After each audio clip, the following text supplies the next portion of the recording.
قال الله تعالى في مقام الآخر كل نفس ذائقة الموت وإنما توفون أجوركم يوم القيامة فمن زحزح عن النار وأدخل الجنة فقد فاز وما الحياة الدنيا إلا متاع الغرور.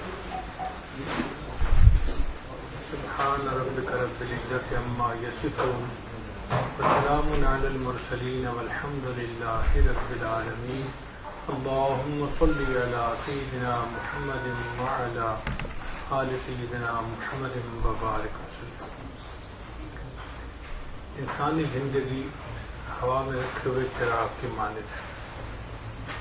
جس طرح ہوا میں رکھا ہوا چراغ ایک جھونکے کا محتاج ہوتا ہے، انسانی زندگی بھی ایک پل کی محتاج ہوتی ہے. زندگی کیا ہے تھرکتا ہوا ننا سدیا، ایک ہی جھونکا جسے آ کے بجھا دیتا ہے. یا سرے مژگاں غم کا تھرکتا ہوا آنسو، پلک چھپکنا جسے مٹی میں ملا دیتا ہے. رونے والے آنکھ کی پلکوں پہ آنسو ہوتے ہیں نا، وہ بس پلک چھپکنے کے محتاج ہوتے ہیں. پلک چھپکی اور وہ مٹی میں مل گئے. یہی انسان کی زندگی ہے کہ انسان دنیا میں آیا ایک مدت لے کر، پھر ایک دن اس کو یہاں سے جانا ہے اور اپنے اپنے وقت پہ انسان چلا جاتا ہے. زندگی انسان کی ہے مانند مرغے بے نوا، شاخ پر کچھ دیر بیٹھا چہچہایا اڑ گیا. جس طرح ایک پرندہ درخت پر آ کر بیٹھتا ہے اور تھوڑی دیر چہچہاتا ہے پھر اڑ کے چلا جاتا ہے. یہی ہماری زندگی کی مثال ہے کہ ہم بھی اس دنیا میں آئے ہیں، کچھ دنوں کے لیے اپنی زندگی گزارتے ہیں، پھر یہاں سے ہم چلے جاتے ہیں. اور یہ زندگی کی مدت زیادہ نہیں ہے، تھوڑی سی ہے. اس امت کی عمر نبی اسلام نے فرمایا بین 70 و 60، 60-70 کے درمیان. یعنی ایسا بھی ہوگا کہ بچہ پیدا ہوا فوت ہو گیا، اور ایسا بھی ہوگا کہ 100 سال سے اوپر کا ہو کے فوت ہوا. لیکن اگر گراس ایوریج نکالیں گے اس امت کی عمریں 60-70 کے درمیان ہوگی. 60-70 سال کی عمر تو بہت زیادہ نہیں ہے. پہلی امتوں کی عمریں بہت زیادہ تھیں. حدیث پاک میں آتا ہے کہ ان کی عمریں 1000 سال ہوا کرتی تھی. قرآن مجید میں ہے حضرت نوح علیہ السلام کی عمر 900 سال سے زیادہ تھی. قرآن مجید کے ساتھ تو 900 سال عمر ہوتی تھی، 1000 سال عمر ہوتی تھی. ایک عورت ایک نبی علیہ السلام کے پاس آئی، کہنے لگی حضرت میرے بچے بچپن میں فوت ہو جاتے ہیں، لڑکپن میں زیادہ لمبا زندہ نہیں رہتے، آپ ان کے لیے دعا کریں. انہوں نے پوچھا کتنی عمر میں؟ کہنے لگا کوئی 200 سال کا ہو کے فوت ہو جاتا ہے، کوئی 300 سال کا. تو وہ نبی علیہ السلام مسکرائے. عورت کہنے لگی آپ مسکرا کیوں رہے ہیں؟ ان کہا کہ اللہ کی بندی، قرب قیامت میں ایک امت ایسی بھی آئے گی جن کی عمریں ہی 100 سال سے تھوڑی ہوں گی. تو جب اس عورت نے یہ سنا تو اس نے کاؤنٹر کوشچن کیا، پوچھا ان سے کہ حضرت جن کی عمریں 100 سال سے تھوڑی ہوں گی کیا دنیا میں رہنے کے لیے گھر بنائیں گے؟ کہا ہاں وہ گھر بھی بنائیں گے، شادیاں بھی کریں گے، زندگی بھی گزاریں گے. تو عورت نے ٹھنڈی سانس لی. تو انہوں نے پوچھا ٹھنڈی سانس کیوں لی؟ کہنے لگی اگر میں اس وقت ہوتی جب عمر ہی 100 سال سے تھوڑی ہے تو اتنی تھوڑی مدت تو میں ایک سجدے میں ہی گزار دیتی. تو ہماری عمریں زیادہ نہیں ہے، 60-70 سال کیا عمر ہوتی ہے، تھوڑی سی عمر ہے. بس ہم نے اس کو گزار کے دنیا سے جانا ہے. ہم دنیا میں رہنے کے لیے نہیں آئے، دنیا میں آخرت کی تیاری کرنے کے لیے اللہ نے ہمیں بھیجا ہے کہ میرے بندو تم جاؤ دنیا میں اور آخرت کی تیاری کر کے آؤ، مجھے راضی کر کے آؤ. چنانچہ چند نوجوان نبی علیہ السلام کی خدمت میں حاضر ہوئے اور انہوں نے پوچھا اے اللہ کے حبیب صلی اللہ علیہ وسلم من اکیس الناس وحدم الناس، انسانوں میں سب سے زیادہ عقل مند اور سمجھدار کون ہے؟ نبی علیہ السلام نے فرمایا اکثر ہم ذکر للموت، وہ جو موت کو کثرت کے ساتھ یاد رکھے. وہ اکثر ہم استعداد للموت، اور وہ جو موت کی خوب تیاری کرتا رہے. اولئک الاکیاس، یہ ہیں عقل مند لوگ. ذاہبوا بشرف الدنیا و کرامت الآخرہ، دنیا کی شرافت اور آخرت کی بزرگی یہی لوگ لے گئے جو موت کو یاد رکھتے ہیں اور موت کی تیاری میں لگے رہتے ہیں. یہ عقل مند لوگ ہیں، یہ سمجھدار لوگ ہیں. چنانچہ عقل مندی کا تقاضا یہ ہے کہ انسان اپنی موت کی تیاری کرے. انسان کو کوئی بھروسہ نہیں. کتنے لوگ ہیں ایکسیڈنٹ سے فوت ہو جاتے ہیں, کتنے لوگ ہیں ہارٹ اٹیک ہو جاتا ہے, اور وجہ بن جاتی ہے, پتہ بھی نہیں چلتا کیا ہونا تھا. ہمارے قریبی دوست تھے, وہ لاس اینجلس میں رہتے تھے, کیلیفورنیا میں. چھٹی کا دن تھا, انہوں نے اپنے سارے گھر والوں کو کہا کہ چلو آج بیچ پہ جا کے کھانا کھاتے ہیں. تو سب گھر والے تیار ہو گئے. چنانچہ سب چھوٹے بڑے مرد عورتیں انہوں نے اپنے گھر سے کھانا پیک کیا اور تیاری کی, اور بیچ پہ جا کے کہ ہم سب فیملی والے اکٹھے مل کے وہاں کھانا کھائیں گے. انہوں نے ایک ایسی جگہ تلاش کی جہاں لوگ زیادہ نہیں تھے, تاکہ اکیلے وہ فیملی والے آرام سے بیٹھ کے سکون سے کھانا کھا سکیں. اللہ کی شان, جب کھانے کا دسترخوان لگایا, ان کے 18 سال کا بیٹا, اس کو ایسی طبیعت ذرا خراب ہوئی. تھوڑی دیر کے بعد اس کو ہارٹ اٹیک ہوا, 18 سال کے بچے کو, اور وہیں پہ اس کی وفات ہو گئی. آپ بتائیں, پوری فیملی بیچ پہ گئی ہے کھانا کھانے کے لیے, اور کھانا تیار ہے, دسترخوان پہ لگا ہوا ہے, ابھی کھانا شروع نہیں کیا, 18 سال کے بیٹے کی وفات ہو گئی. کون جانتا تھا کہ وہ بیچ پہ جا رہے ہیں اور وہاں سے واپسی پہ بچے کا جنازہ ساتھ اٹھا کے لائیں گے؟ کوئی نہیں جانتا تھا. تو موت کے بارے میں کوئی نہیں جانتا کب آئے گی, اللہ جانتا ہے کب آنی ہے موت. لیکن بندے کو چاہیے کہ وہ اس کے لیے تیار رہے. چنانچہ زندگی انسان کی اس طرح اس کی مثال دی گئی ہے کہ جب بچہ آتا ہے تو اس کے کان میں اذان کہی جاتی ہے, اور دوسرے کان میں تکبیر کہی جاتی ہے, اقامت کہی جاتی ہے, اور پھر اس کے بعد نماز کھڑی ہوتی ہے. کیونکہ جب اقامت ہو جائے تو نماز شروع کرتے ہیں, اور نماز ختم ہو جاتی ہے تو انسان نماز سے فارغ ہو جاتا ہے. تو یہی مثال دی کہ انسان جب تو دنیا میں آتا ہے, تیرے ایک کان میں اذان دے دی جاتی ہے, دوسرے کان میں اقامت کہہ دی جاتی ہے, اور تیری زندگی نماز کی مانند ہے. جیسے نماز پڑھ کے بندہ فارغ ہو جاتا ہے, بس تو یہ زندگی کی نماز پڑھ کے فارغ ہو اور پھر دنیا سے تجھے چلے جانا ہے. تو ہماری اذان بھی ہو چکی, ہماری اقامت بھی ہو چکی, اب تو بس نماز پڑھ کے ہم نے یہاں سے جانا ہے. یہی انسان کی زندگی کا مثال ہے. اور یہ نہیں ہے کہ بھئی ہم نے جانا ہے, ہم سے پہلے بھی آئے, اربوں خربوں آئے اور دنیا سے چلے گئے. اللہ تعالیٰ قرآن مجید میں فرماتے ہیں کہ اے میرے حبیب صلی اللہ علیہ وسلم, وما جعلنا لرجل من قبلک الخلد, ہم نے کوئی ایسا بندہ دنیا میں نہیں بنایا کہ جس نے ہمیشہ رہنا ہو. نہیں, ہمیشہ رہنا نہیں ہے, دنیا سے جانا ہی ہے. جب ہم آئے ہی جانے کے لیے ہیں تو بھئی عقل مندی تو یہ ہے نا کہ ہم اس کی تیاری کریں. عقل مندی یہ ہے کہ ہم جانے کی تیاری کریں. اگر تیاری نہیں کریں گے تو ہمارا نقصان ہوگا. اس کی مثال یوں سمجھیں, ایک آدمی ایئرپورٹ پہ ہے, اس نے فلائٹ لینی ہے. اب فلائٹ میں آدھا گھنٹہ باقی ہے. وہ سوچتا ہے چلو یار یہاں پہ میں جو یہ دکانیں لگی ہوئی ہیں, اچھے اچھے سیل فون پڑے ہیں, تو میں کوئی سیل فون یہاں سے خرید لیتا ہوں.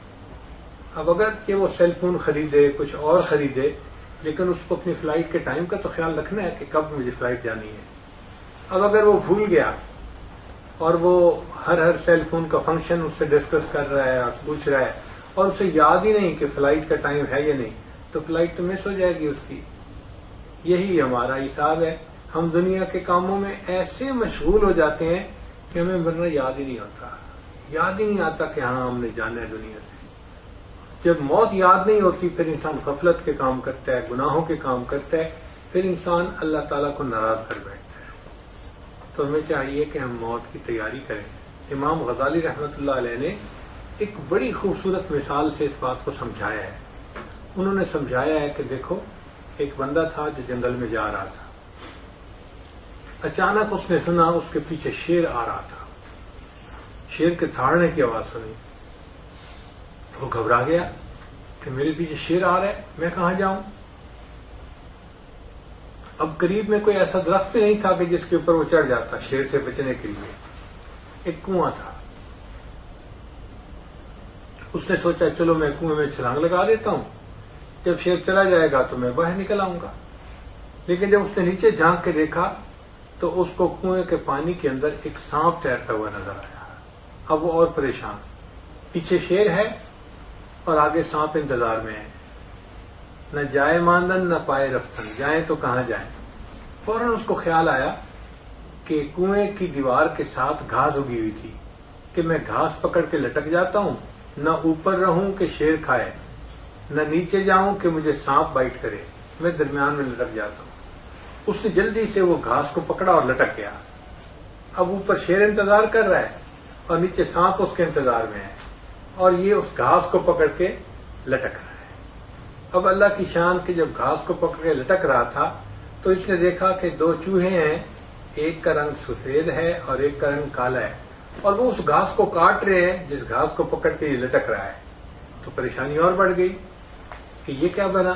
اب اس پریشانی کے عالم میں جب اس نے دائیں بائیں دیکھا تو اس نے دیکھا کہ بالکل ساتھ ہی شہد کا چھتا لگا ہوا تھا، اور مکھیاں اڑ گئی تھیں اور شہد کا چھتا شہد سے بھرا ہوا تھا۔ تو اس کے ذہن میں خیال آیا میں چکھوں تو صحیح شہد کیسا ہے۔ اب ایک ہاتھ سے اس نے گھاس پکڑی اور دوسرے ہاتھ سے وہ شہد انگلی سے لگائی اور منہ میں ڈالی تو اس کو خوب مزہ آیا۔ اب یہ شہد چاٹنے میں لگ گیا، نہ اس کو شیر یاد ہے، نہ اس کو سانپ یاد ہے، نہ اس کو کالا اور سفید چوہا یاد ہے۔ تو امام غزالی رحمۃ اللہ یہ مثال دے کے سمجھاتے ہیں کہ دیکھو بندے، ملک الموت تمہارے پیچھے شیر کی طرح لگا ہوا ہے، اور آگے قبر کا عذاب سانپ کی طرح تمہارے انتظار میں ہے، اور تم زندگی کے کمزور سے گھاس کو پکڑ کے لٹک رہے ہو، اور یہ جو کالا اور سفید چوہا ہے یہ دن اور رات ہیں، یہ تمہاری زندگی کے گھاس کو کاٹ رہے ہیں، اور یہ جو شہد کا چھتا ہے نا یہ دنیا کی لذتیں ہیں، تم ان لذتوں میں ایسے مست ہو کہ تمہیں نہ دن کا پتہ نہ رات کا پتہ، لگے ہوئے ہو بس۔ ہمارا حال واقعی ایسا ہی ہے کہ ہم ایسے گم ہو جاتے ہیں دنیا کی زندگی میں کہ ہمیں اپنی آخرت یاد ہی نہیں آتی، ہمیں اللہ کو منانا یاد ہی نہیں آتا، ہم غفلت میں پڑ جاتے ہیں، گناہوں کی زندگی میں لگ جاتے ہیں۔ حالانکہ ہم دنیا کے بارے میں جتنے فکر مند ہوتے ہیں ہمیں آخرت کے بارے میں زیادہ فکر مند ہونا چاہیے، کیونکہ آخرت کی تیاری کا تو اللہ نے ہمیں حکم دیا ہے۔ دیکھیں دنیا میں رزق پہنچانے کی ذمہ داری اللہ نے لی ہے، فرمایا لا نسألک رزقا نحن نرزقک، ہم تمہیں رزق پہنچائیں گے۔ تو رزق پہنچانے کی ذمہ داری اللہ نے لی ہے، جو ذمہ داری اللہ نے لی ہے ہم صبح سے لے کے شام تک اس کے پیچھے لگے ہوئے ہیں کہ ہمیں رزق مل جائے، اور جو اللہ نے ہمیں کہا کہ تم تیاری کرو، ہمارا کام ہم اس سے فارغ، ہمیں یاد ہی نہیں ہوتی، نمازیں قضا کر لیتے ہیں، تلاوت کئی دن نہیں ہوتی، نیکی کی طرف رجحان نہیں ہوتا۔ تو یہ ہماری بہت بڑی نالائکی ہے کہ ہم اپنی موت کو بھول جاتے ہیں۔ موت کی تیاری کرنا ہی عقل مندی ہے، اور وہی انسان اللہ کے ہاں بھی عقل مند کہلاتا ہے۔ ایک وقت آئے گا ہمیں آگے جانا پڑے گا، اور ہمیں آگے یہ سارا کچھ جو ہے وہ بھگتنا ہوگا۔ نبی علیہ السلام نے کھول کے بتا دیا، قبر میں یہ ہوگا، حشر میں یہ ہوگا، قیامت کے دن ایسے اعمال تلیں گے، ایسے جانا پڑے گا، پل صراط سے پار کرنا پڑے گا، ایک ایک چیز انہوں نے تفصیل سے بتا دی۔ اب ہم یقین کر لیں تو ہمارا فائدہ ہے، نہ کریں تو ہمارا نقصان ہے، لیکن ایک وقت آئے گا کہ ہم آنکھوں سے دیکھ لیں گے۔ اس کی مثال امام غزالی نے یوں دی ہے، وہ فرماتے ہیں کہ ایک انڈا ہے جس کے اندر مرغی کا بچہ بن گیا ہے اور اس نے باہر نکلنا ہے۔ اب اس مرغی کے بچے کو کوئی انڈے کے اندر جا کر بتائے کہ تم تھوڑی دیر میں انڈے کے کھول سے باہر نکلو گے تو ایک ایسے جہان میں جاؤ گے جہاں 6 فٹ کا انسان ہوگا اور 50 فٹ کی بلڈنگز ہوں گی، اونچی منزلہ بلڈنگ ہوں گی، اور پہاڑ ہوں گے اور سمندر ہوں گے۔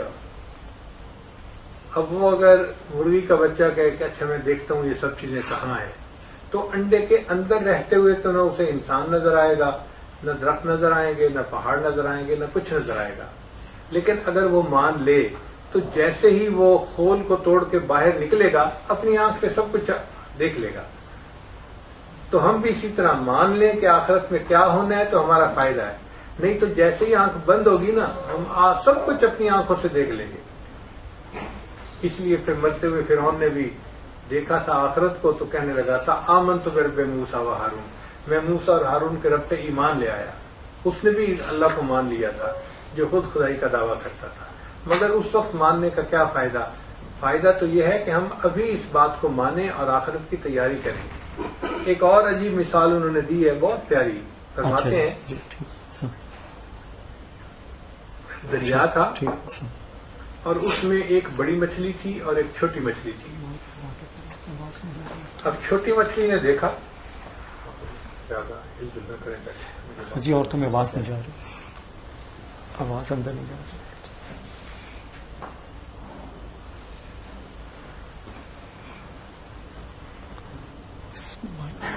تو ایک مچھلی بڑی تھی اور ایک مچھلی چھوٹی تھی.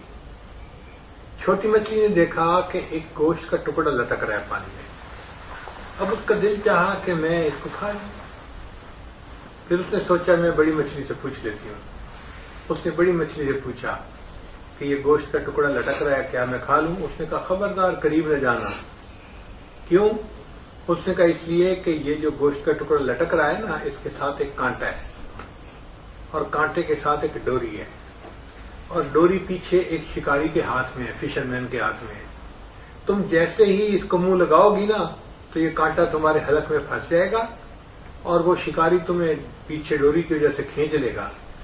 پھر وہ تمہیں جا کے اپنے گھر اپنی بیوی کے حوالے کرے گا اور اس کی بیوی وہ چھری سے تمہارے چھوٹے چھوٹے ٹکڑے کر دے گی اور ٹکڑے کر کے پھر تمہیں مرچ مسالہ لگائے گی. پھر اس کے بعد وہ تیل کی کڑاہی کو گرم کرے گی اور اچھی طرح ابلتے ہوئے تیل میں ڈالے گی تو تمہارے کباب بن جائیں گے.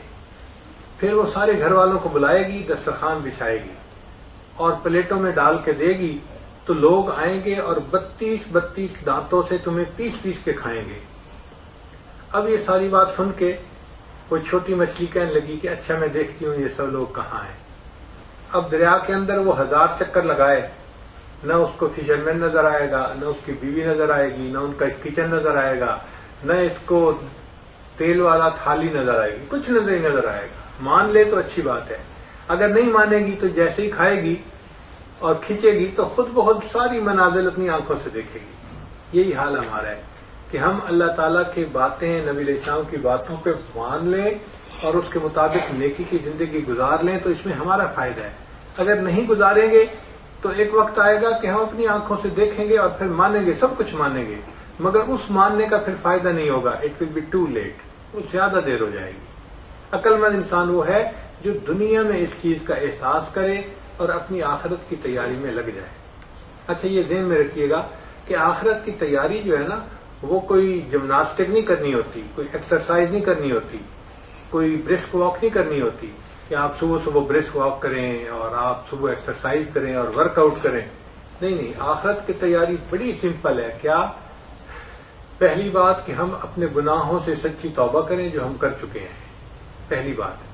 اور پھر اس کے بعد ہم نیک بن کے زندگی گزاریں, نیکی کریں, نماز پڑھیں, اللہ کے بندوں کے ساتھ اچھے اخلاق سے پیش آئیں. جو حقوق اللہ اور حقوق العباد ہیں ہم ان دونوں کو ادا کریں. یہ ہے آخرت کی تیاری. آخرت کی تیاری ہمیں یہ نہیں کہتی کہ تم گھروں کو چھوڑ دو جنگلوں میں چلے جاؤ, تم گھروں کو چھوڑ دو پہاڑوں پہ چلے جاؤ, تم آج کے بعد اچھے کھانے نہیں کھا سکتے, اچھے لباس نہیں پہن سکتے. نہیں, ہماری شریعت اتنی خوبصورت ہے کہ ہماری شریعت ہمیں کہتی ہے کہ تم بے شک اللہ کی نعمتوں کو استعمال کرو مگر اللہ کے گیت گاؤ نا, اللہ کا شکر تو ادا کرو.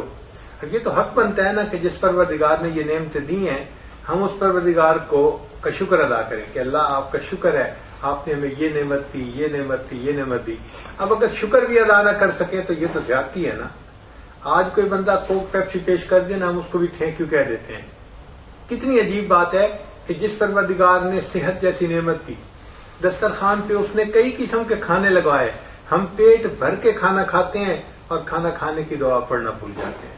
تو ہم نے رب کو تو تھینک یو نہ کہا نا, رب کو تھینک یو کہنا تو بھول گئے. یہ ہماری زیادتی ہے کہ نعمتیں ہم استعمال کرتے ہیں, نعمتیں ہم لیتے ہیں مگر نعمتوں کا شکر ادا نہیں کرتے, اللہ کو یاد نہیں کرتے, اللہ سے غافل ہو جاتے ہیں.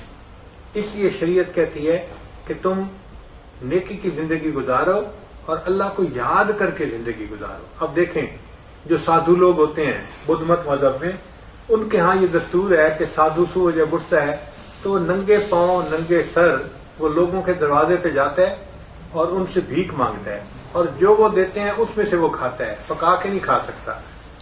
اب بتائیں کہ ان کو کتنا ہیملیٹ ہونا پڑتا ہے کہ صبح صبح ننگے سر ننگے پاؤں, اب جاؤ جی لوگوں کے گھروں سے مانگ کے کھاؤ. شریعت ہماری کتنی خوبصورت ہے.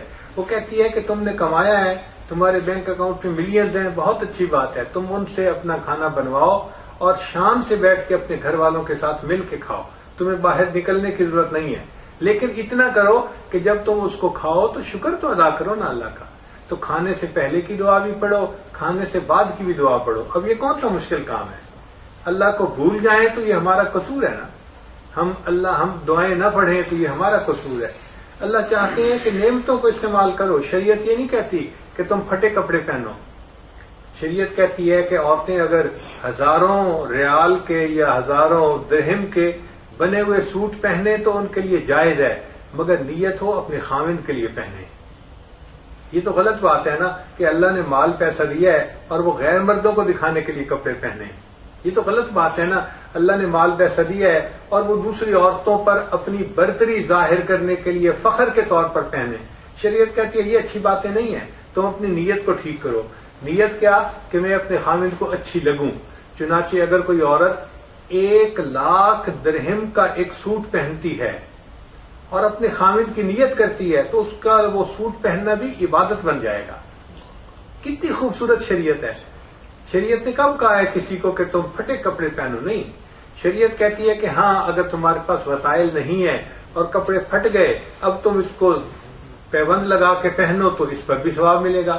تو جس کے پاس وسائل نہیں وہ پیوند والے کپڑے پہنے۔ حضرت عمر رضی اللہ عنہ نے 17 پیوند لگا کے کرتا پہنا تھا، اور جن کے پاس ہے وہ اگر قیمتی ترین کپڑے پہنے مگر اللہ کا شکر ادا کریں تو جس طرح پیوند والے کو ثواب ملے گا، قیمتی کپڑے پہننے والے کو بھی ثواب ملے گا، اس نے اللہ کا شکر ادا کیا ہے۔ تو شریعت صبر کرنے والے کو بھی ثواب دیتی ہے، شکر کرنے والے کو بھی ثواب دیتی ہے۔ اب شریعت یہ کہتی ہے کہ دیکھو تم ایک اچھی زندگی گزار رہے ہو، تمہیں ہم نے گھر دیا، گھر والی دی، اولاد دی، تو تمہارا ایک کام ہے کہ تم اپنی بیوی کو خوش رکھو۔ اب یہ کوئی مشکل کام تو نہیں ہے نا کہ گھر میں انسان بیوی کو خوش رکھے، میٹھا بولنا پڑتا ہے، پیار سے بات کرنی پڑتی ہے، بیوی بیچاری تو قربان ہونے کو تیار ہوتی ہے، اس کا کیا۔ لیکن ہوتا کیا ہے کہ شیطان بدبخت ہمارے پیچھے لگا ہے، ہم جیسے گھر سے باہر نکلتے ہیں کوئی آتی جاتی نظر پڑتی ہے تو ہمیں وہ شکل اچھی لگ جاتی ہے۔ شریعت کہتی ہے کہ یہ جو ہے نا عیاشی ہے اور یہ خواہش پرستی ہے، یہ جائز نہیں ہے۔ تو شریعت نے کہا کہ نہیں، تم غیر محرم سے آنکھوں کو بند کرو اور جو تمہاری بیوی ہے تم اس کے ساتھ محبت پیار کا وقت گزارو۔ اب شریعت نے کتنی خوبصورت بات کہی ہے، ہم گھر میں بھی خوش رہیں گے، ہم بھی خوش رہیں، بیوی بھی خوش رہے، بچے بھی خوش رہیں، تو اسی میں آخرت کی تیاری بھی ہے۔ چنانچہ شریعت کا حکم سن لیجئے، نبی علیہ السلام نے ارشاد فرمایا کہ جب کوئی بندہ اپنی بیوی کو دیکھ کر مسکراتا ہے، جب کوئی بندہ اپنی بیوی کو دیکھ کر مسکراتا ہے اور بیوی اپنے خاوند کو دیکھ کر مسکراتی ہے، اللہ تعالیٰ ان دونوں کو دیکھ کر مسکراتے ہیں۔ تو اللہ تعالیٰ کا خوش ہونا کتنا آسان ہے۔ اللہ چاہتے ہیں کہ میاں بیوی آپس میں تم خوش ہو کے ایک دوسرے کے ساتھ رہو، میں تمہارے ساتھ خوش ہوں۔ تو اللہ تعالیٰ کو خوش کرنا تو بہت آسان ہے، کوئی مشکل کام نہیں ہے۔ اللہ تعالیٰ نے ہمیں سواریاں دی ہیں، ہم بے شک سواری استعمال کریں، گھوڑے ہیں ہمارے پاس، گاڑیاں ہیں، یہ لینڈ کروزر ہے یا لیکسس ہے یا فینٹم ہے، جو مرضی گاڑی ہے، آپ طیارے کو استعمال کریں۔ اللہ نے اگر آپ کو وسائل دیے ہیں، شریعت منع نہیں کرتی، مگر شریعت یہ کہتی ہے کہ جب آپ سواری پہ بیٹھیں تو سواری کی جو دعا ہے وہ ضرور پڑھ لیں تاکہ اللہ کو یاد رکھیں۔ اب ہم بھول جاتے ہیں دعائیں، یہ تو ہمارا قصور ہے نا کہ ہم نے اللہ سے نعمتیں تو لے لیں لیکن ان نعمتوں کو دینے والے کو بھول گئے۔ تو یہ کیا بات ہوئی بھائی کہ نعمتیں اس سے مانگتے ہیں اور نعمتیں دینے والے کو بھول جاتے ہیں۔ شریعت کہتی ہے یہ جائز نہیں ہے بھائی، تم اس کو یاد رکھو، اس کی یاد والی زندگی گزارو گے تو تمہیں اجر ملے گا اس کے اوپر۔ چنانچہ حضرت سلیمان علیہ السلام کو اللہ نے ایسا تخت دیا تھا کہ وہ اپنے لشکر کو ساتھ لے کے اس کے اوپر بیٹھتے تھے اور وہ تخت اڑتا تھا اور ایک جگہ سے دوسری جگہ ان کو پہنچا دیا کرتا تھا۔ اللہ نے ان کو ایسی بادشاہی دی جو انسانوں پہ بھی تھی، حیوانوں پہ بھی تھی، جنوں پہ بھی تھی، پرندوں پہ بھی تھی، خشکی کی مخلوق پہ بھی تھی، تری کی مخلوق پہ بھی تھی۔ آپ بتائیں کیسی بادشاہی ہوگی؟ سبحان اللہ، اتنے بڑے بادشاہ تھے لیکن ساتھ ہی ساتھ اللہ کے نبی بھی تھے، لہذا انہوں نے اپنے رب کو راضی کیا۔ اللہ نے قرآن پاک میں ان کی تعریفیں فرمائی، نعم العبد انہ اواب، وہ میرا کتنا اچھا بندہ تھا، وہ تو میری طرف رجوع کرنے والے تھے۔ تو اگر ایسی بادشاہی کی زندگی گزار کے بھی اللہ فرماتے ہیں میرا کتنا اچھا بندہ، وہ تو میری طرف رجوع کرنے والا تھا، تو پھر ہمارے لیے کیا رکاوٹ ہے؟ تو ہم بھی اللہ کی نعمتوں سے کو استعمال تو کریں، مگر اللہ کو یاد رکھیں، اللہ کو بھولیں نہیں۔ اللہ کو بھول جانا یہ سب سے بڑا گناہ ہے۔ بھئی کیوں بھولیں ہم؟ اپنے محسن کو کون بھولتا ہے؟ ہم نے تو دیکھا ہے سرکس میں یہ شیر، چیتا درندے ہیں، لیکن جو ان کو گوشت کھلاتا ہے یہ اس کا بھی لحاظ کرتے ہیں، اور وہ ان کے منہ میں ہاتھ بھی ڈال دیں تو یہ اپنے اس بندے کو، اس کے ہاتھ کو نہیں کاٹتے۔ تو اگر درندے بھی اپنے محسن کا لحاظ کر لیتے ہیں تو ہم انسان ہیں، اللہ نے عقل دی ہے، کیا ہم اپنے رب کا خیال نہیں کر سکتے کہ اللہ ہمارا پروردگار ہے، اس نے ہمیں پیدا کیا، اس نے ہمیں رزق نوازا، اس نے ہمیں اولاد سے نوازا، اس نے ہمیں گھر دیا۔ یاد رکھیں جو کچھ ہمارے پاس ہے ہمارا نہیں ہے، یہ اللہ کا دیا ہوا ہے۔ آپ غور کریں، اللہ بینائی نہ دیتے ہم اندھے ہوتے، گویائی نہ دیتے ہم گونگے ہوتے، سماعت نہ دیتے تو ہم بہرے ہوتے، سر پہ بال نہ دیتے ہم گنجے ہوتے، ہاتھ پاؤں نہ دیتے لولے لنگڑے ہوتے، صحت نہ دیتے ہم بیمار ہوتے، اللہ علم نہ دیتے ہم جاہل ہوتے، اللہ تعالیٰ ہمیں مال نہ دیتے ہم فقیر ہوتے، اللہ تعالیٰ عزت نہ دیتے ہم ذلیل ہوتے۔ آج جو ہم عزتوں کی زندگی گزارتے پھر رہے ہیں یہ اس مولا کا کرم اور احسان ہی تو ہے، تو ہم اس کو کیوں نہ یاد کریں، ہم اس کو کیوں نہ شکر ادا کریں؟ ہم تو قربان جائیں اپنے اللہ پہ۔ اے اللہ، آپ نے ہمیں لاکھوں سے بہتر حال دنیا میں رکھا ہے، لاکھوں سے بہتر حال میں دنیا میں رکھا ہے۔ ہم تو اللہ کے سامنے سجدہ کریں ایسی محبت کا کہ سر اٹھانے کو دل نہ چاہے کہ اے اللہ آپ نے تو ہمیں اتنے اوپر ہماری مہربانیاں فرمائی۔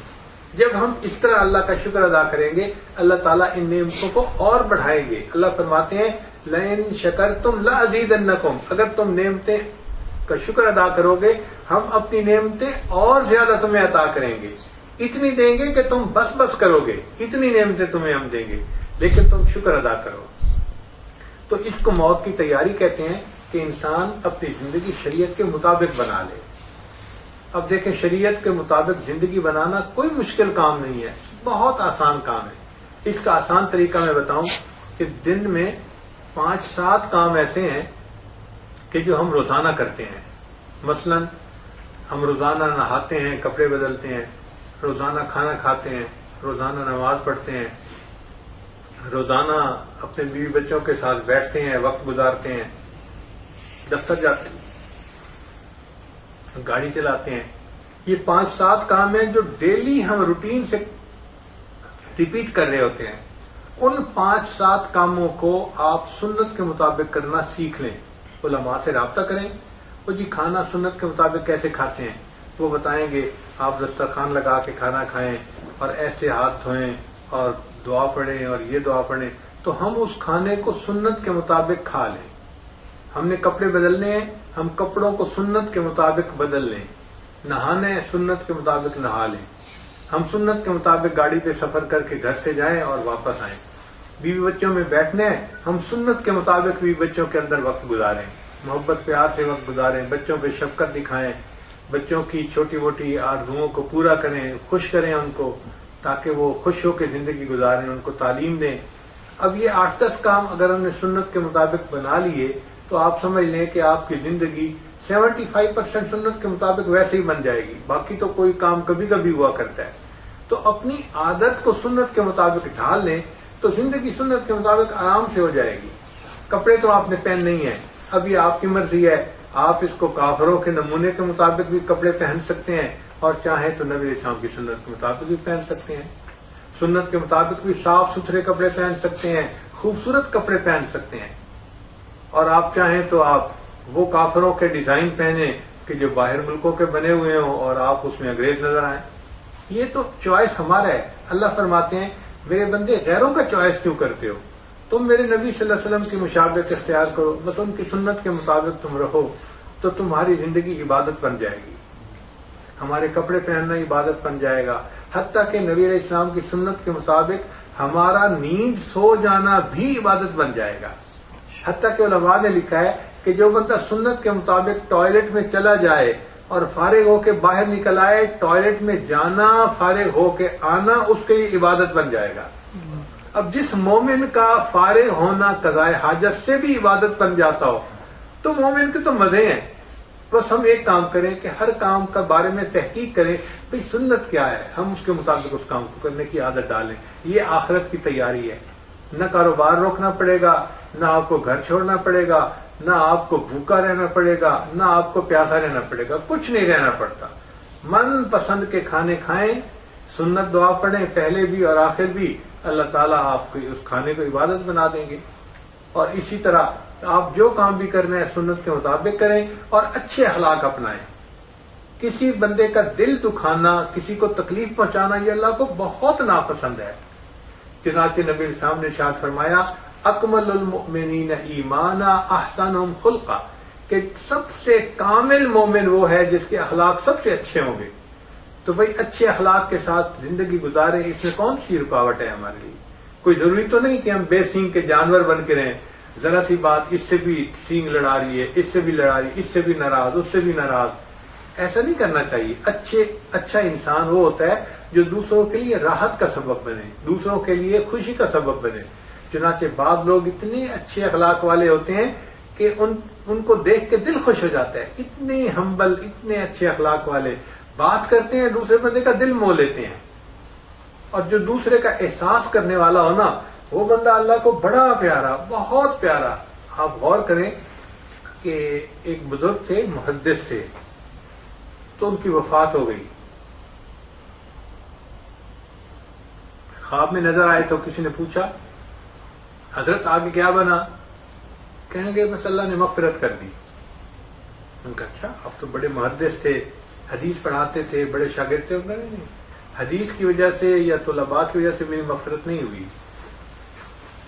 ایک چھوٹا سا کام تھا جس کی وجہ سے بخشش ہوئی. بھئی کون سا چھوٹا سا کام تھا؟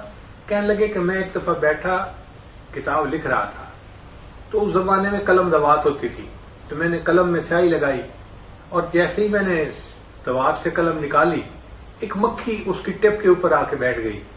تو میرے ذہن میں خیال آیا یہ مکھی پیاسی ہوگی، یہ پینا چاہتی ہے اس انک کو، تو چلو اس کو پینے دو.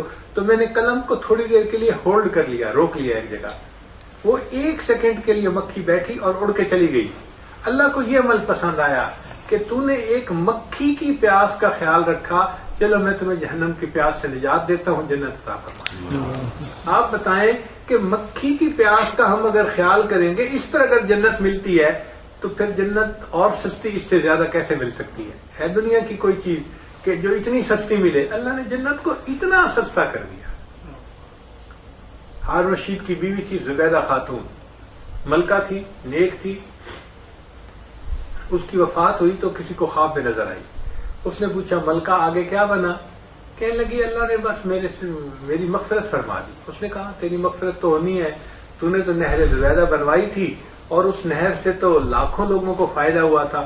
اس نے کہا کوئی نہیں، نہر زبیدہ کا تو تذکرہ ہی نہیں آیا، اس سے پہلے ہی اللہ نے معاف کر دیا. اس نے کہا بھئی کس بات پہ اللہ نے معاف کیا؟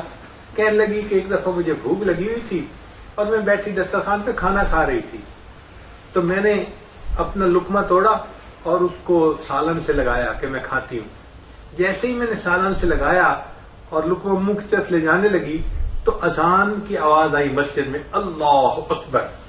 کہنے لگی جب میں نے اذان کی آواز سنی تو میں نے فیل کیا کہ میرا جو دوپٹہ تھا نا سر کے اوپر وہ پورا نہیں تھا، تھوڑا سا سر ننگا تھا. تو میں نے لقمے کو رکھ کے پہلے اپنے سر کو ڈھانپ لیا اللہ کے نام کی ادب کی وجہ سے، اور پھر لقمہ کھایا. اللہ نے فرمایا کہ تو نے میرے نام کے ادب کی وجہ سے جو لقمہ کھانے میں تھوڑا سا ڈیلے کیا، مجھے یہ عمل بہت اچھا لگا، چل میں نے تیری مغفرت فرمائی. جو پروردگار عالم ایک لقمے میں تھوڑا سا ڈیلے کر لیا جائے اللہ کے نام کو سن کر، اس سے خوش ہو جاتا ہے. مکھی کے لیے ایک لمحہ کے لیے قلم کو روک لیا جائے، اس سے اللہ خوش ہو جاتا ہے. تو اگر ہم انسانوں کا دل خوش کریں گے اور انسانوں میں بھی مسلمانوں کا دل خوش کریں گے، اور مسلمانوں میں بھی گھر کے جو لوگ ہیں جو سیم بلڈ ہیں، ماں باپ ہیں، بہن بھائی ہیں، اپنے رشتہ دار ہیں، اپنے بچے ہیں، اپنی بیوی ہے، ان کا دل خوش کریں گے، اللہ تعالیٰ اس پر ہمیں کتنا جلدی ہمیں نعمت عطا فرمائیں. تو اس لیے شریعت پر چلنا کوئی مشکل کام نہیں ہے. اگر ہم نہیں چل پاتے تو یہ ہمارے نفس کی خواصت ہوتی ہے، یہ ہمارے پیچھے شیطان لگا ہوتا ہے، یہ ہمارے شیطان نما دوست ہوتے ہیں جو ہمیں الٹے سیدھے کاموں میں لگا دیتے ہیں. اللہ تعالیٰ ہمیں سمجھ عطا فرمائے تاکہ ہم اللہ کو راضی کرنے والی زندگی آسانی کے ساتھ گزار سکیں. اور دنیا میں تو بہرحال ہمیں جانا ہے، آج نہیں تو کل. آپ غور کریں، ایک وقت تھا کہ جب مجھے اپنا زمانہ آج بھی یاد ہے کہ چھوٹے چھوٹے ہم بچے ہوتے تھے اور مسجد میں اعلان ہوتا تھا کہ فلاں آدمی فوت ہو گیا ہے محلے کا اور اس کا جنازہ اتنے بجے ہوگا. تو میرے والد صاحب کہا کرتے تھے، یہ میرا کلاس فیلو تھا، ہم دونوں مل کے کھیلا کرتے تھے، میرا بڑا اچھا دوست تھا، فلاں تھا. تو ہم سنتے رہتے تھے. پھر کچھ سال گزرے تو میرے اپنے والد صاحب بھی فوت ہو گئے. پھر کچھ اور سال گزرے، پھر اعلان ہوتا تھا فلاں بندہ فوت ہو گیا. تو میرا جو بڑا بھائی تھا نا وہ کہتا تھا، یہ میرا اسکول کا کلاس فیلو تھا، ہم فلاں کلاس میں اکٹھے تھے. تو ایسے لگتا ہے جیسے ایک جنریشن چلی گئی، پھر اس کے بعد نیکسٹ جنریشن کا وقت آ گیا. پھر بھائی نے کہنا شروع کر دیا. پھر کبھی اعلان ہوتا تو میرے دوسرے نمبر کے جو بھائی تھے وہ کہتے تھے، یہ تو میرا کلاس فیلو تھا، بڑا اچھا دوست تھا، ہم تو مل کے فٹ بال کھیلتے تھے، ہم تو مل کے کبڈی کھیلتے تھے، اور یہ تو فلاں تھا. پھر اس کے بعد میرے تیسرے نمبر کے بھائی، پھر چوتھے نمبر کے بھائی، سب اسی طرح ہوتا رہا. اور آج اتنے سالوں کے بعد ایسا وقت آ گیا ہے کہ مسجدوں میں اعلان ہوتا ہے فلاں بندہ فوت ہو گیا تو مجھے یاد آتا ہے، اوہ یہ تو میرا کلاس فیلو تھا. اوپر والے چلے گئے، اب ہمارے ایج گروپ کی واری آ گئی. اب یہ چلے جائیں گے، کل ہمارا بھی اعلان ہو جائے گا. پھر ہماری اولاد کہا کرے گی، یہ تو میرے ابو کا دوست تھا اور یہ تو میرے ابو کا ساتھی تھا، وہ چلا گیا. کوئی آتا ہے کوئی جاتا ہے، محفل کا ہے رنگ وہی. کوئی آتا ہے کوئی جاتا ہے، محفل کا ہے رنگ وہی. ساقی کی نوازش جاری ہے، مہمان بدلتے رہتے. ہم سب مہمان ہیں. آج ہم مہمان ہیں. ہم سے پہلے ہمارے والدین مہمان تھے دنیا میں، وہ چلے گئے، آج ہم ہیں، کل ہم بھی چلے جائیں گے، پھر ہماری اولادیں ہوں گی. تو یہ سلسلہ دنیا کا اسی طرح چلتا رہے گا. ہمیں چاہیے کہ ہمیں اللہ نے دنیا میں موقع دیا ہے، ہم اس موقع سے فائدہ اٹھا کے نیکوکاری کی زندگی گزاریں اور نیک بن کر زندگی گزاریں، اچھے اخلاق کی زندگی گزاریں. کسی کو ہرٹ کرنا، کسی کو برا کہنا یا کسی کے ساتھ برائی کا معاملہ کرنا اللہ کو یہ سخت ناپسند ہے. اللہ اس کو پسند نہیں کرتے. شریعت کہتی ہے دیکھو بھائی تم نے بولنا ہے تو سچ بولو، جھوٹ کیوں بولتے ہو، تم غیبت کیوں کرتے ہو، ایسے لفظ کیوں نکالتے ہو کہ دوسرے کا دل دکھے. تم دوسرے کو دل مت دکھاؤ، تم دوسرے کو خوش کرو. تو شریعت پہ چلنا تو بہت آسان ہے، بلکہ شریعت کے علاوہ زندگی گزارنا واقعی بہت مصیبت ہے. جو لوگ شریعت کا خیال نہیں کرتے اتنا پریشان ہوتے ہیں کہ ان کو سکون نہیں ملتا، پریشان زندگی گزار رہے ہوتے ہیں. تو موت کی تیاری آسان ہے کہ ہم اپنے کام کاج کے دوران، گھر بار کے دوران ہر کام کو سنت کے مطابق کریں، ہر کام کو کرتے ہوئے اپنے رب کو یاد کریں، اچھے اخلاق کی زندگی گزاریں، ایک اچھے انسان بن کر رہیں. اس طرح اگر ہم زندگی گزاریں گے تو یقیناً اللہ تعالی ہم سے خوش ہوں گے اور ہمارے لیے اللہ تعالیٰ آخرت میں اجر کو تیار کر رکھیں گے. چنانچہ جو انسان نیکی کی زندگی گزارتا ہے تو جب اس کی وفات کا وقت آتا ہے، حدیث پاک میں آتا ہے کہ جنت کے فرشتے آتے ہیں اس بندے کا روح قبض کرنے کے لیے، اور وہ بندہ لیٹا ہوا ہوتا ہے اور اس کے سینے کے اوپر وہ جنت سے ایک رومال لے کے آتے ہیں جس کے اندر خوشبو ہوتی ہے جنت کی، اس کے سینے کے اوپر رکھ دیتے ہیں اور وہ خوشبو وہ بندہ سونگھتا ہے تو اس کو بالکل درد کا احساس نہیں ہوتا. آپ یوں سمجھے کہ یہ انستھیزیا ہے وہاں سے آیا ہوا. جیسے دنیا میں کسی کا آپریشن کرنا ہو تو اس کو انستھیزیا دیتے ہیں کہ اس کو درد کا احساس نہ ہو. اللہ تعالیٰ نے بھی اپنے مومن بندوں کے لیے جنت کے انستھیزیا کا انتظام کر دیا. وہ فرشتے جنت کو رومال لا کے سینے پہ رکھ دیتے ہیں. ایسی خوشبو ہوتی ہے کہ اس بندے کو تکلیف کا احساس ہی نہیں ہوتا، اور جیسے مکھن میں سے بال نکال لیا جاتا ہے ایسے آسانی کے ساتھ اس بندے کی روح کو قبض کر لیا جاتا ہے، بندے کو پتہ بھی نہیں چلتا.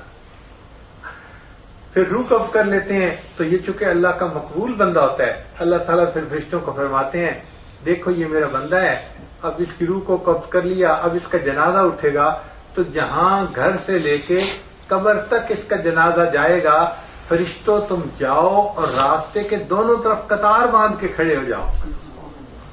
چنانچہ مومن کے جنازہ نکلتا ہے اور مومن کے راستے کے دونوں طرف فرشتے قطار باندھ کے کھڑے ہوتے ہیں اس کے احترام میں. اللہ اکبر. حدیث پاک میں آتا ہے آسمان کے وہ دروازے روتے ہیں جہاں سے اس کے لیے رزق اتارا جاتا تھا. زمین کے وہ ٹکڑے روتے ہیں جہاں بیٹھ کے وہ اللہ کی عبادت کیا کرتا تھا، ایسے بندے کے لیے آسمان اور زمین بھی روتے ہیں۔ پھر جب اس کو قبر میں دفن کیا جاتا ہے تو حدیث پاک میں ہے کہ اللہ تعالیٰ فرشتوں کو فرماتے ہیں کہ جاؤ میرے بندے کو کہہ دو نم کنومت العروس، اے بندے دلہن کی نیند سو جا۔ یہ میرا بندہ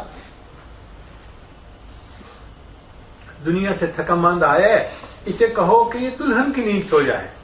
اب اس پر محدثین نے تفصیل لکھی ہے، یہ بھی کہہ سکتے تھے آرام کی نیند سو جاؤ، سکون کی نیند سو جاؤ، میرے بندے مزے کی نیند سو جاؤ۔ یہ کیا بات ہوئی، اے میرے بندے دلہن کی نیند سو جاؤ؟ تو انہوں نے اس کا جواب لکھا، اصل وجہ یہ ہے کہ دلہن جب رات کو سوتی ہے نا، اس کو وہ جگاتا ہے جو اس کا خاوند اس کا محبوب ہوتا ہے۔ دلہن کی آنکھ کھلتی ہے تو خاوند کے چہرے پہ پڑتی ہے، اس کو دوسرا کوئی نہیں جگا سکتا۔ تو اب دیکھیں، دلہن کی آنکھ کھلی تو محبوب کے چہرے پر پڑی۔ یہ مومن آج قبر میں سو رہا ہے، پھر قیامت کے دن جب اس کی آنکھ کھلے گی اس کے سامنے اللہ کا چہرہ ہوگا، یہ اپنے رب کا دیدار کرے گا، اور اس کو کہا جائے گا کہ یا ایتھا النفس المطمئنہ ارجعی الی ربک راضیۃ مرضیہ فادخلی فی عبادی وادخلی جنتی۔ تو یہ اپنے رب کے چہرے کا دیدار کرے گا اور خوش ہوگا کہ میرے رب نے مجھے اپنا دیدار عطا فرما دیا۔ یہ ہے وہ لوگ جو آخرت کی تیاری کر کے دنیا سے جانے والے لوگ ہوں گے، اور جو تیاری کر کے نہیں جائیں گے پھر ان کی تو پٹائی ہوگی قبر میں بھی، اور حشر کے دن بھی ان کے لیے ذلت ہوگی، اور جہنم میں تو بہت ہی زیادہ ان کے لیے مصیبت ہوگی۔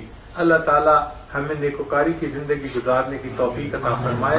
ہمارے بڑے جو تھے نا، وہ اپنی موت کی تیاری کیا کرتے تھے، وہ دنیا میں نیکی کرتے تھے، ایسے عمل کرتے تھے جو اللہ کو پسند آ جائے، تاکہ موت کے وقت اللہ تعالیٰ سے وہ مانگ سکیں کہ یا اللہ میں نے اپنی طرف سے کوشش کی تھی، تم میرے عملوں کو قبول کر لیں۔ چنانچہ ایک بزرگ تھے، ان کے بارے میں آتا ہے کہ ان کی بقالہ کی دکان تھی، بقالہ یعنی یہ گروسری کی دکان تھی۔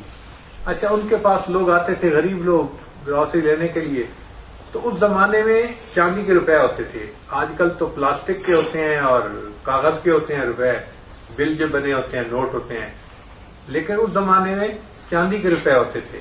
ہم نے بھی اپنے بچپن میں وہ زمانہ دیکھا ہے، تو وہ روپے لے جاتے تھے اور دیتے۔ اچھا، وہ روپے جب زیادہ ہاتھوں میں آتے جاتے تھے نا، تو ان کے اوپر کا جو پرنٹ تھا وہ گھس جاتا تھا کئی مرتبہ، اور پتہ بھی نہیں چلتا تھا کہ لکھا ہوا کیا ہے۔ تو جب گھس جاتا تھا اور پتہ بھی نہیں چلتا تھا تو وہ کہتے تھے یہ کھوٹا سکہ ہے، تو وہ نہیں لیتے تھے دکاندار۔ ہمیں خود کئی مرتبہ بچپن میں پیسہ لے کے جاتے تھے اور دکاندار واپس لوٹا دیتا تھا، بھائی یہ کھوٹا سکہ ہے، لے کے آؤ، اس کا پرنٹ پڑا ہی نہیں جاتا۔ تو ان کے پاس اگر کوئی کھوٹا سکہ لے کے آتا تھا تو وہ دیکھ تو لیتے تھے کہ سکہ کھوٹا ہے، لیکن اس کو لے کے رکھ لیتے تھے، سودا دے دیتے تھے۔ اللہ نے ان کو بڑا دل دیا تھا، چنانچہ لوگ آتے تھے اور وہ کھوٹے سکے لے کے رکھتے جاتے تھے کونے میں اور ان کو سودا دیتے جاتے تھے۔ کہتے ہیں کہ جب ان کی وفات کا وقت آیا، عثمان خیر آبادی رحمۃ اللہ ان کا نام تھا، تو لیٹے ہوئے تھے اور اچانک انہیں فیل ہوا کہ اب میرا آخری وقت آنے والا ہے۔ اٹھ کے بیٹھ گئے اور اللہ سے دعا مانگنے لگے، اور اللہ سے یہ دعا مانگی، اے اللہ میں ساری زندگی تیرے بندوں سے کھوٹے سکوں کو قبول کرتا رہا، اللہ تو بھی میرے کھوٹے عملوں کو قبول کر دے۔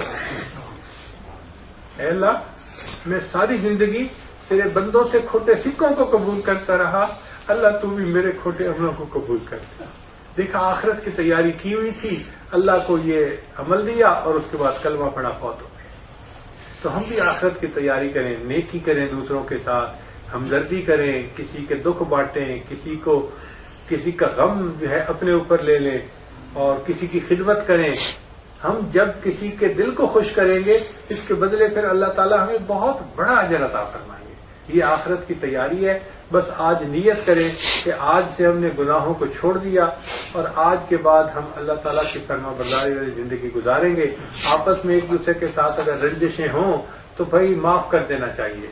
حدیث پاک میں جو دنیا میں اپنے مسلمان بھائی کو جلدی معاف کرے گا، اللہ تعالیٰ آخرت میں اس کو جلدی معاف فرما دیں گے۔ جو دنیا میں دوسرے کے عیبوں پہ پردے ڈالے گا، اللہ آخرت میں اس کے عیبوں میں پردے ڈالیں گے۔